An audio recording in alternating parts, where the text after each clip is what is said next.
Are you new to iRacing? Or maybe you've been here for a little while and wonder if there's something you're missing. Well, I'm here to go through 5 things with you that other people tend to find surprising when I mention them.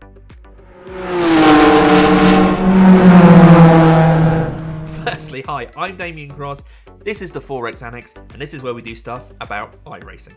There are, of course, far more than 5 things that I'd have liked to know when I started, but these 5 appear to be among the ones most people don't know. Now, chances are, if you've been hanging around iRacing for a while, or you've absorbed a lot of YouTube content about iRacing, then you probably know 1, 2, maybe 3 of these things, but all of them almost certainly not. So let's jump in and start ticking off these 5 things you might not know when you're new to iRacing. Now, this isn't going to be hints and tips about driving, there are other videos for that. This is more about making the most out of your iRacing experience by making sure you're not missing out and not wasting the money you're paying iRacing by only using like 50% of the function. So what's number 1 on the list? It's time attacks. Now, this isn't time trials, time attacks. You may already know about time trials. They're readily viewable when you go to a series. You may have used these to fulfill your minimum participation requirements when moving up through the licenses, but time attack is something very different. You'll find the time attacks over on the left side of the UI in the Go Racing section. In here, you'll see several time attack competitions. So have a look at one that takes your fancy. Some are sponsored and may have prizes on offer, but most are just general iRacing competitions. Generally, there'll be 12 events per competition, much like a 12-week race series, and the goal is to get the best lap time in each of the 12.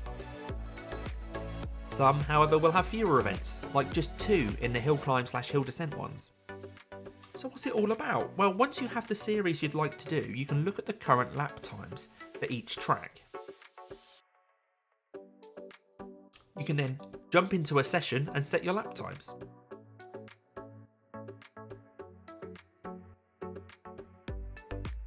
Once you've set a time, you can then see that in the competition.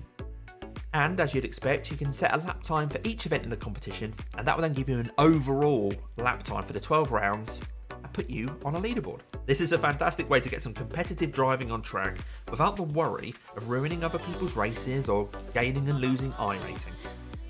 It's also a fab way to just get tuned into a particular car across a series of tracks, or just concentrate on one track per week like a race season. Now, you may have already done time attacks, but don't worry, there are 4 more things on this list to go through. Next is a fairly well-known one, but we have to go through it nonetheless.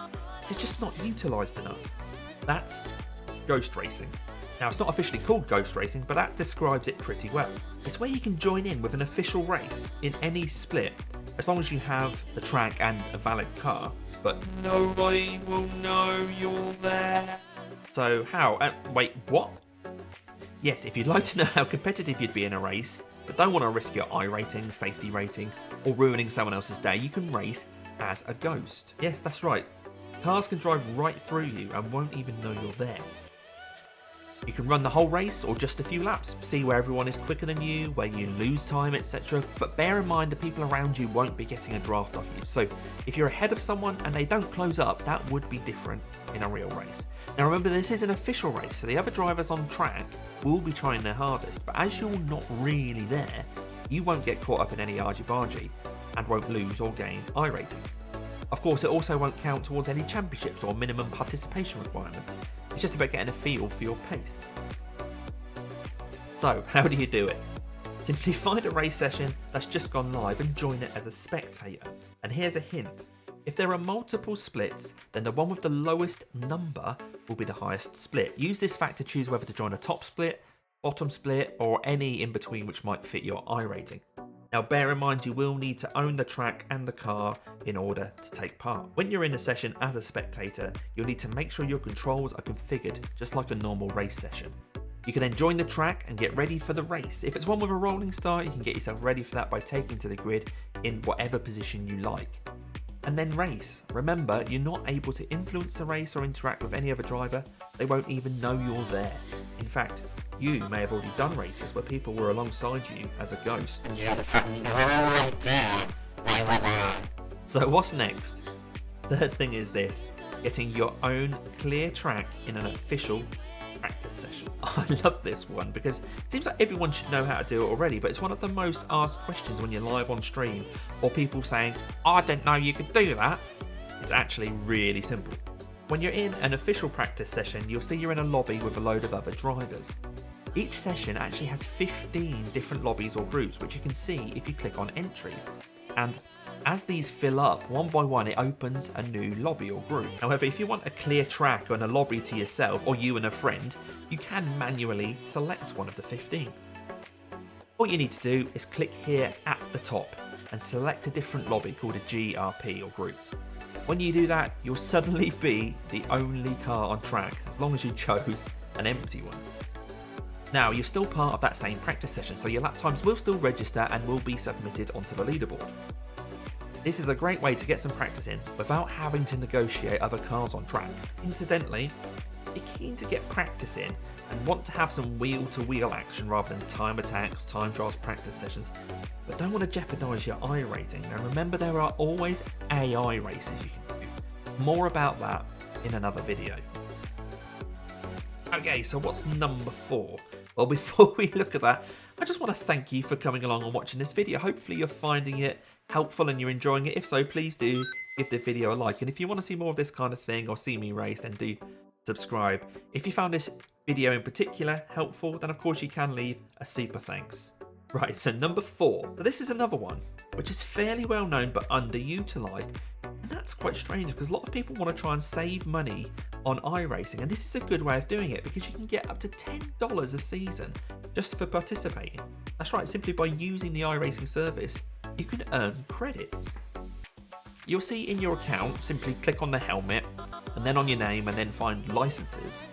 But you have a list of series and how many weeks you've done this season.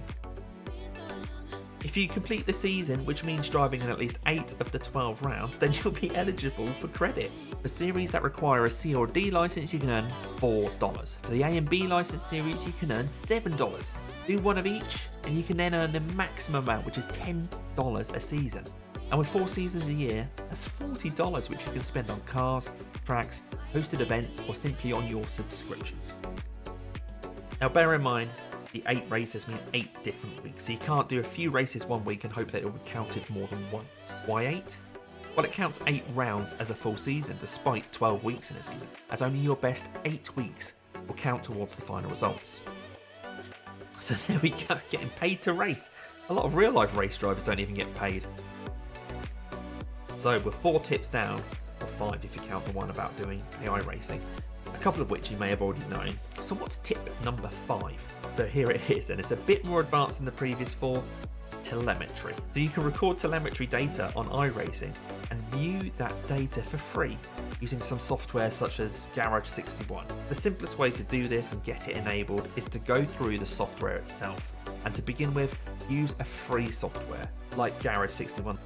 I get access to this through my role in Verano Motorsport, and I get to compare my telemetry to my teammates, which is handy. But even if you're not in a team, Garage 61 is free and you can compare your laps to other drivers, see their lines, shift points, throttle inputs, etc., and you can overlay your attempt. You can also compare setups too if they've shared the one that they've used. You will have the telemetry record everything you do in practice and race unless you turn it off. Now, I told you this wasn't going to be hints and tips about how to drive fast, and it isn't. This final tip, number 5 of 5, is a great way for you to develop your skills and really start to take it seriously.